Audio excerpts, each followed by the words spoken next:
This hour, we have Marita Noon. Tell us the name of your website. EnergyMakesAmericaGreat.org. Okay, so Energy Makes America Great. What is that, an acronym? It comes out to EMAG, which is game spelled backwards. And we want to be a game changer.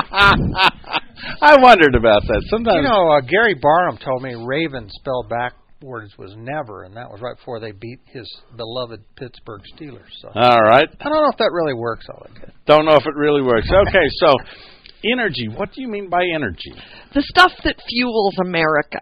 Okay, those are like BTUs. Well, yes, that would be like BTUs. That would be British what most thermal units. What it takes to move the temperature of water 1 degree, right? That's a You're British being much thermo- more technical than I would be about it. Okay. Because my role as an organization, as Energy Makes America Great, which is a 501c4 organization, which means that we are allowed by the IRS to impact policy, to impact legislation. So that's a 501c4, but we also have a 501c3, which is the original organization, which is Citizens Alliance for Responsible Energy. Okay. And, Jim, that acronym is CARE. CARE. Okay? All right, we got those two out of the way. But no, the reason, how do you spell that? The reason I bring that up. E-R-A-C. Okay. The reason I bring that up specifically is you ask, what is energy? Well, because the original organization that I assumed the leadership of in January of 2007 is Citizens Alliance for Responsible Energy. As I'm out in the public giving speeches or whatever, people would often say to me, what is responsible energy? The word responsible. And my answer is the stuff that fuels America. Because how responsible is it to have stuff that doesn't work? So if we didn't have any energy today, other than the fact you'd have to watch TV by candlelight. Well, yeah, you wouldn't even have TV or this radio show, small facts. I've said to people, and they've said that I'm just over the top. Without fuel, everyone in New Mexico most everyone in New Mexico would die within 2 weeks, 3 weeks. Yeah. Because you wouldn't have water, you wouldn't have food. Exactly. In fact, you brought that up. If listeners were to Google, you'd find on my website, if you Google environmental utopia. This is a project that I did when I first assumed the leadership at CARE, Citizens Alliance for Responsible Energy. As I said, I came on board in January of 2007, and I was told at the time by some members of my board, you need to do studies. You need to do studies. And see, I have no background in any of this. I have no background in science. I have no background in energy. I have no background in public policy. I have no background in any of this.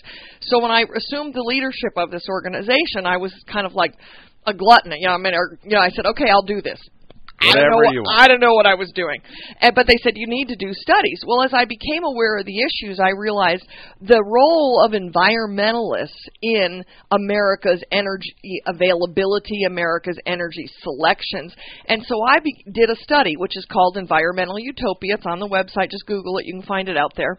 And what it is, I looked at what would the world be like if the environmentalists were in charge. And I believe that if you were just to go down to the El Paso airport where I was last night, and you just kind of surveyed people, say, I got a one-question survey for you.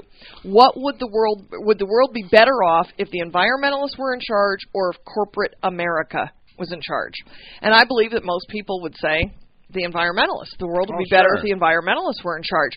So then I did a study of environmentalist websites. We went through 25 different environmentalist websites, kind of selected at random, some local, some national, some real specific focus, like We Hate Nuclear, and some more broad focus, like the Sierra Club. And we looked at these environmental groups' websites, and we looked at do they state on their website, are their goals as they relate to energy? Yes. And all of them want to kill, block, or deny. The only thing they want to increase is moratoriums. And so then based on what I discovered from that study, I did kind of a tongue-in-cheek analysis that I wrote up of what would the world really be like. So what would first it really off, you be would like? not have gasoline. That's exactly right. The very first thing we pulled out is what would our life be without gasoline? Well, bottom line is you end up with horses. Really? Because there's a lot of people, and I say this in the analysis, and this is turned into a book that's coming out next month. My new book will be out, so I'm excited about that. And but first thing people would say, oh, well, it's good because we're going to get rid of petroleum products because all environmentalists hate all petroleum products. Now, they don't realize that the plastic bottles, that the water that they carry around with them comes in, is from a petroleum product.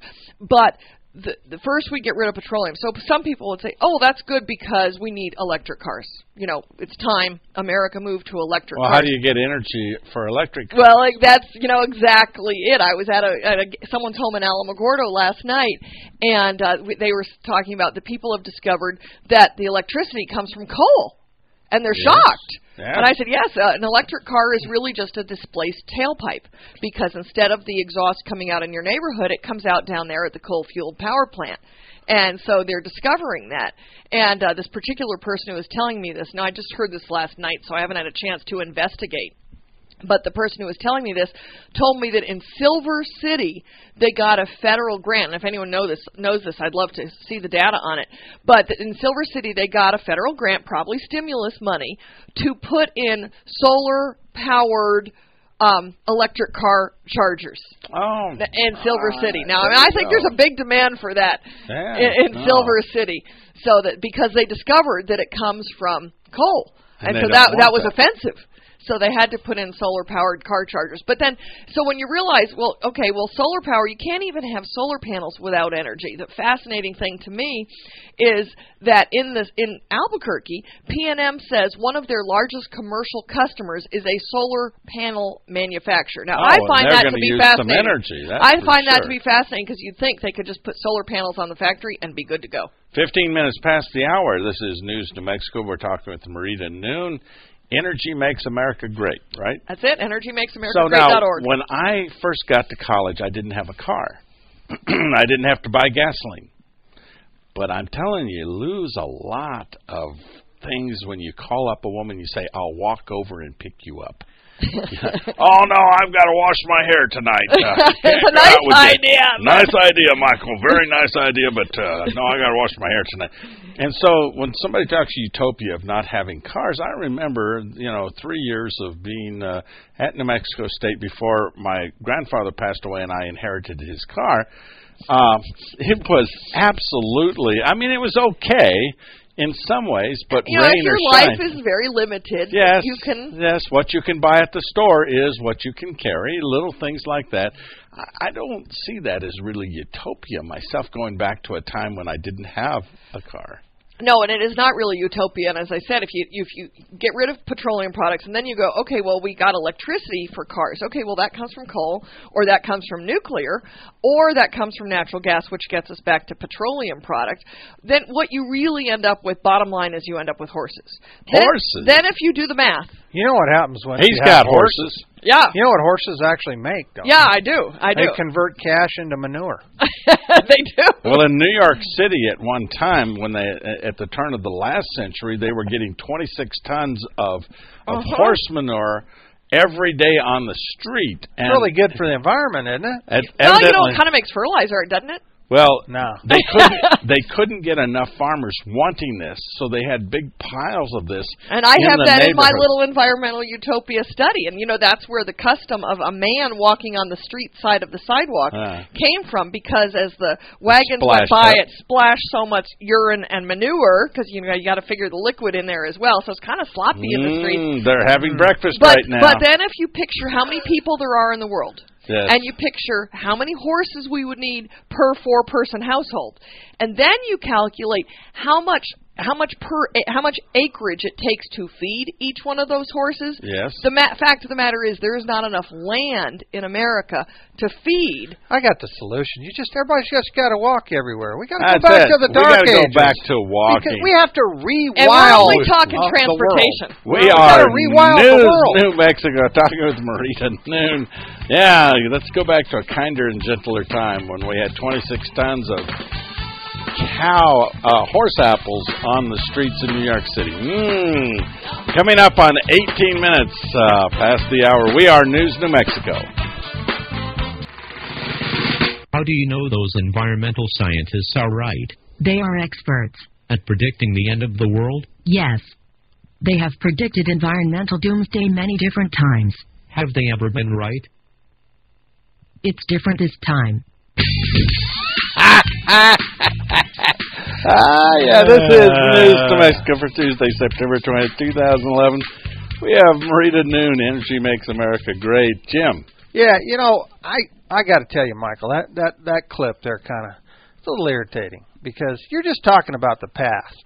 And I really want to talk about the future. And I think that President Obama is pointing the way to the future on energy policy. The true engine of economic growth will always be companies like Solyndra. Companies like Solyndra are leading the way toward a brighter and more prosperous future. Marita Noon, Energy Makes America Great. I thought it was a very good week last week for citizens who may not have known as much about energy as they felt like they need to, because I felt like as the Solyndra scandal unfolded and we saw where President Obama, what did he say? The true engine of economic growth will always be companies like Solyndra. Companies like Solyndra are leading the way toward a brighter and more prosperous future.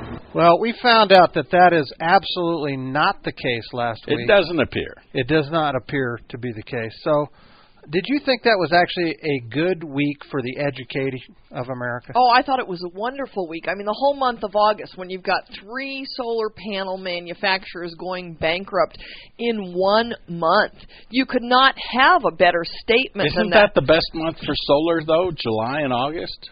And that's when they went bankrupt. So yeah, I mean, had one of them gone bankrupt in February and one gone bankrupt in June and one in August, it would not have been nearly as interesting. So Governor Deval Patrick of Massachusetts funneled some taxpayer dollars in that state towards Evergreen Solar. Yes, it was Evergreen. I've written a couple pieces on that. That wasn't that much money, though, was it? Well, not compared to Solyndra. Yeah. Not compared to what we, the federal taxpayers, have paid into Solyndra. I mean, what was it, only $20 million? If I had money to invest, I would not trust it to the federal government. But you know what? That's the reality. That's what each and every one of us have done.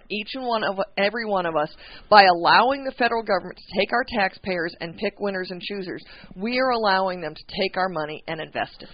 I think the great irony, and we're going to get to this in the next segment in a little bit more detail, but the great irony is that there was a conference in Philadelphia held early this month where Aubrey McClendon, who is the CEO of Chesapeake Corporation, gave a speech about the Marcellus Shale Project, which is basically a gigantic new discovery of natural gas deposits in the state of Pennsylvania. And it's a gigantic new job creator. Huge job creator. Huge job creator. Well, who wants jobs? Everybody wants jobs. 140,000 new jobs in the state of Pennsylvania. 1,700 of them hired in other regions.